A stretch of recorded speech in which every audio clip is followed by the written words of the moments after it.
జై శ్రీకృష్ణ. ఆరాధన సమయంలో సిల్క్ ధరించడం. సిల్క్ ఒక అద్భుతమైన బట్టగా పరిగణించబడుతుంది. పట్టు చాలా మంచి మొత్తంలో విద్యుదయస్కాంత తరంగాలను కలిగి ఉంటుంది.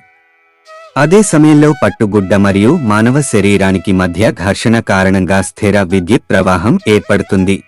ఒక వ్యక్తి పట్టు వస్త్రాలు ధరించి పూజలు చేస్తే పూజ సమయంలో ఉత్పన్నమయ్యే సానుకూల శక్తితో పాటు విద్యుదయస్కాంత శక్తి ఆ వ్యక్తి శరీరంలోకి ప్రవేశిస్తుంది.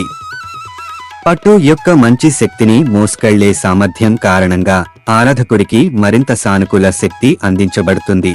తద్వారా వ్యక్తి శరీరం మరియు మనస్సు యొక్క తక్షణ శాంతిని అనుభవిస్తాడు. పట్టు వస్త్రాలు ధరించడంలో చాలా సౌకర్యంగా ఉండటమే కాకుండా పూజించేవారి దృష్టి చాలా మంచిది. ఈ ప్రధాన శాస్త్రీయ కారణాలను దృష్టిలో ఉంచుకుని భారతదేశంలో ముఖ్యంగా పూజ సమయంలో పట్టు ధరిస్తారు.